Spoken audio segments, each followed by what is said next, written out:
I won't do anything to you without explaining it. Okay. This is how your body works. Just like if you're in a group of friends and one person says to you something that's embarrassing, blood only goes to your face. Have you ever thought of how come that happens? If you're in a group of friends and someone says something that's embarrassing, blood only goes to your face, correct? You show that's your identity, that's how you're identified, by your face. So you feel out of place in all your friends because something embarrassing has been said.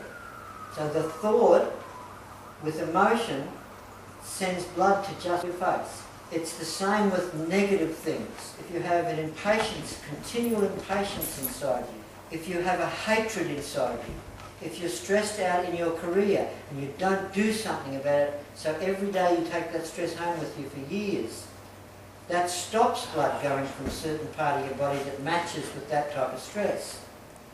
So then the muscles go tight because they're not getting enough blood, and they strangle nerves and they create symptoms that the medical profession has chosen to call Parkinson's disease, multiple sclerosis and whatever else.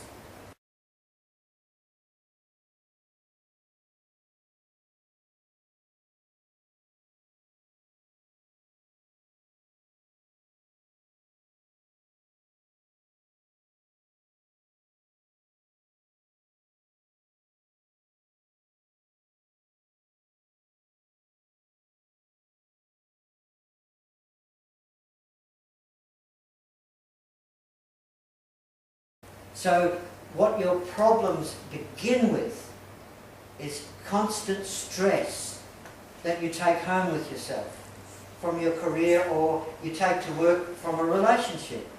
But you're carrying the stress all the time.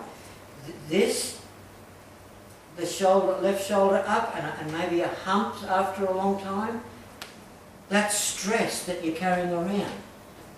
People who walk like this, there's no pressure on them, there's no load on them, they're not carrying stress, they have a way of dealing with it. The older the person is, the longer they walk like this, with a smile, arms loose and swinging, with no shoulder up. They've figured out some way of dealing with the stress that comes along in their life. My task is to find out how each of you are carrying your stress, and then giving you ways to deal with it to become a better stress management person for yourself.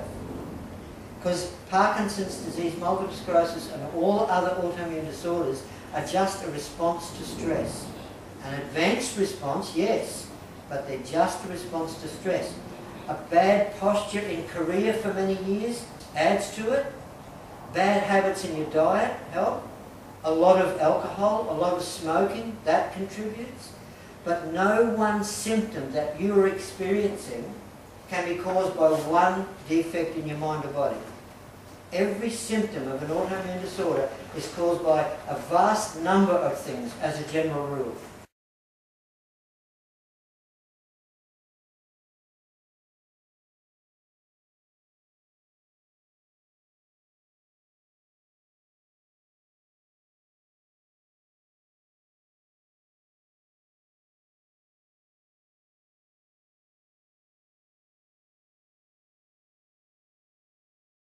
So what I want to do is I want to show you now some of the tests that I do that give me some sort of indication.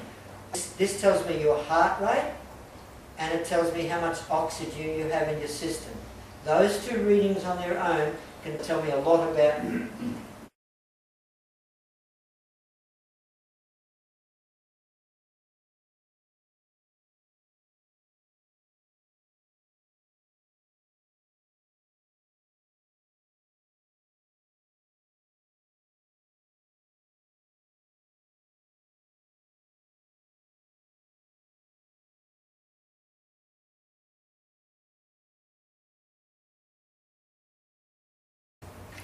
'98 on your oxygen, but your heart rate is fluctuating between 81 and 84. Right?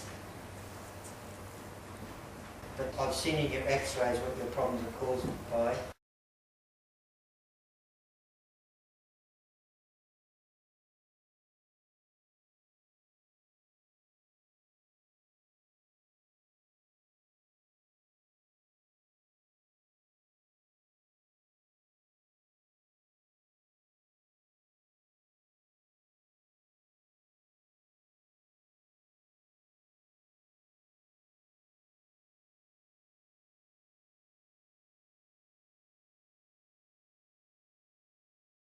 There are answers to all these symptoms that you're experiencing. There are answers.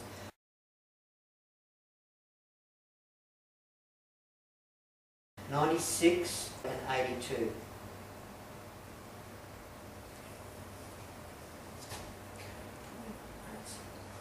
Look straight ahead and relax. Now you've got 95 in your oxygen. Your heart rate's still 62, 63. That's really good. But your oxygen is really low. Okay. What's your name? Stan. Stan. Right, so you've got 98 on your oxygen, 76. Okay.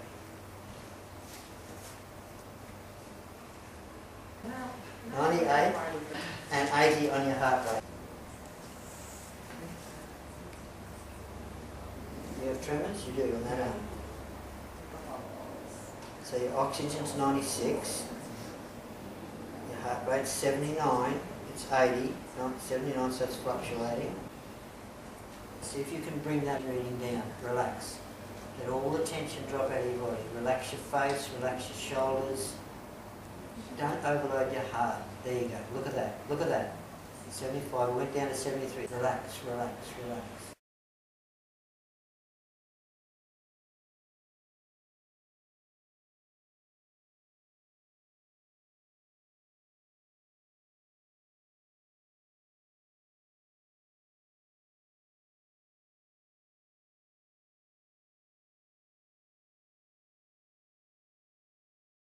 You've got to learn this stuff. If you want to take charge of your health again, and you want to stop that, you've got to take charge of your body and your mind again.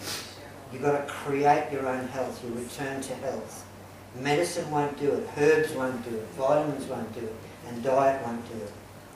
This is like you managing yourself again to get your life back again. Does that make sense? Yeah. It's a study. Like, I had bronchitis, epilepsy and MS when I was 13. And I was so devastated. I wanted suicide at the age of like 14, 15. But you know what? Because I had a really good mother, and I met a Dutch weightlifter who was just amazing. He built my confidence up.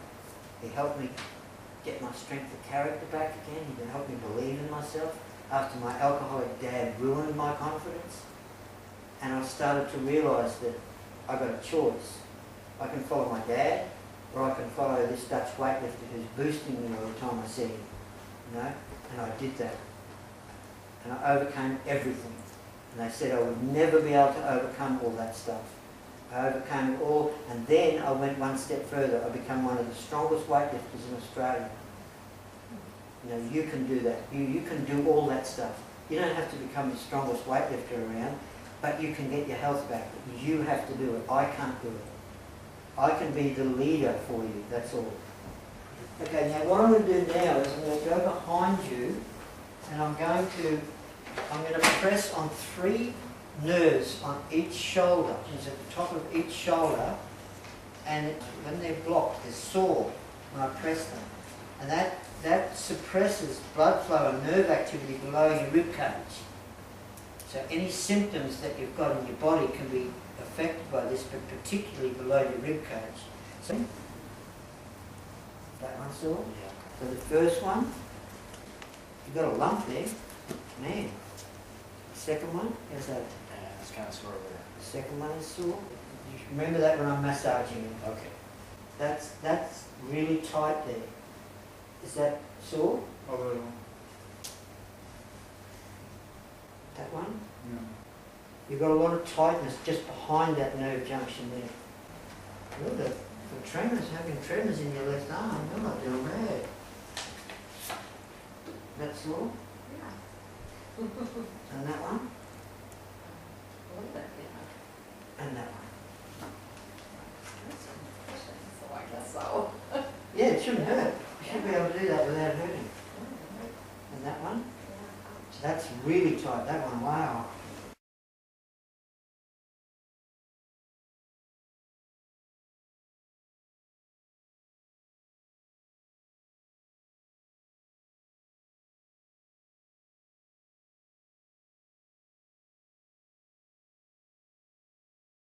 Alright, so now I'm checking the C1 vertebra. There's a hollow just under the skull, right next to the spine, and I can feel that that is in alignment and it's not inflamed. So it'll probably be your C2. And I can see you've got a lot of tension on the right side. Right, so the C2 is to the left. So your C2 is misaligned or twisted so that it appears to be to the left a little bit. So if I press on the C2 this way, is that sore? No. Is this sore? Oh, I can feel that. That's a bad spot right there. That's tender? Uh-huh. Yeah. It's only your C2. Alright.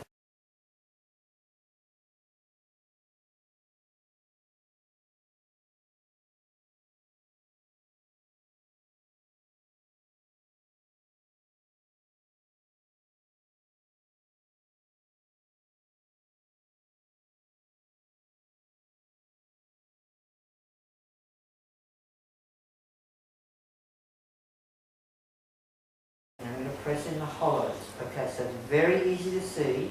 If you want to come around behind me and watch this, it's really easy to see that my left thumb is deeper than my right. Uh-huh. So the C1 is twisted like that. Okay. When they twist like that, a lot of the nerves in the central nervous system can be put pressure on, and any symptom can be created from that.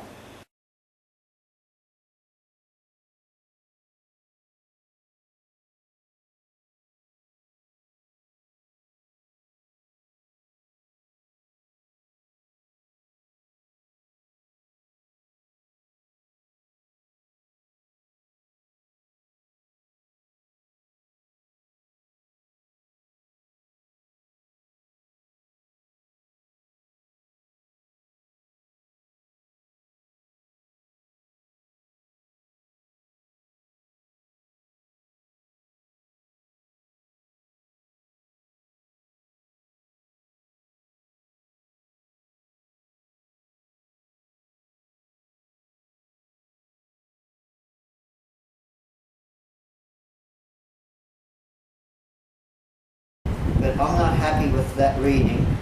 But that is a guideline for you. Is that one lower or higher? This is high. So it can give you the false impression that everything's all right. Okay.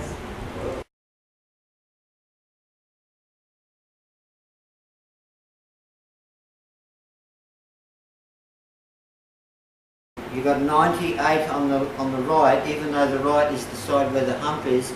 And usually when you have a hump like that, you have more respiratory problems with that lung. So to keep an eye on that. If I'm walking to the other tables, I want you to keep an eye on the oxygen.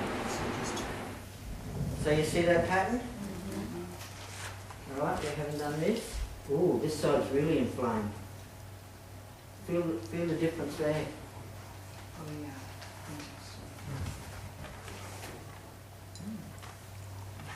Is this where you're trying to do the That's tucking the up? tucking, yeah, the lymphatic tuck. Feel the difference? Oh, Now, there are certain tests that you can do to tell if you've got a misaligned C1. This is the best one I've ever come across. When you're giving me your arms up over your head. Now what I do is I straighten both arms, put the thumbs together and have a centre point between the feet, between the nose, at the nose and between the thumbs. And you can see here clearly I've lined them up, and the left thumb is about ½ an inch further up than the right.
In all the time I've been treating Parkinson's and MS patients, I've never seen that walk. Okay, yeah. And I take a deep breath and I can do better. So you take a deep breath and you hold it, or just take a deep breath? Just take a deep breath. It gives you more oxygen, relaxes your muscles. Remember what I said yesterday? Exactly, yes. It's all about tension.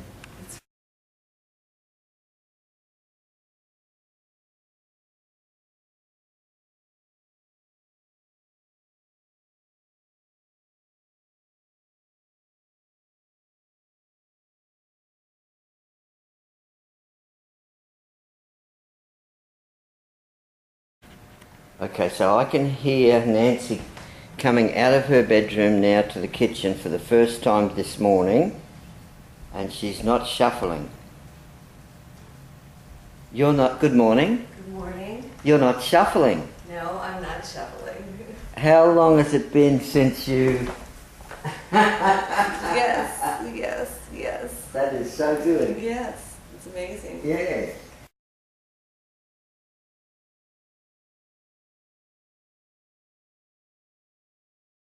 You've done well. That was so good to hear your footsteps coming from along the hall from the bedroom. Yeah. I couldn't see you yet, but I could hear that you weren't shuffling. Yes, and I turned around easily. Yep.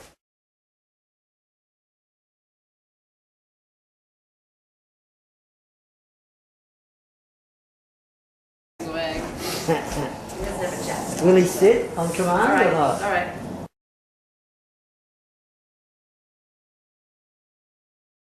Oh, that's so much better. Did you hear what she said? No, I didn't. That's so much better.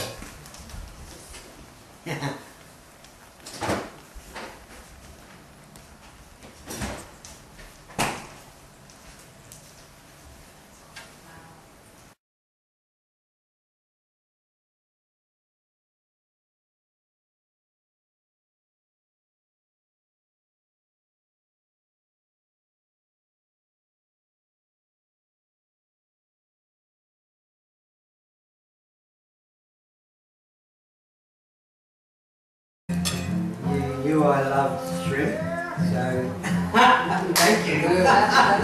Lovely shrimp. Yes.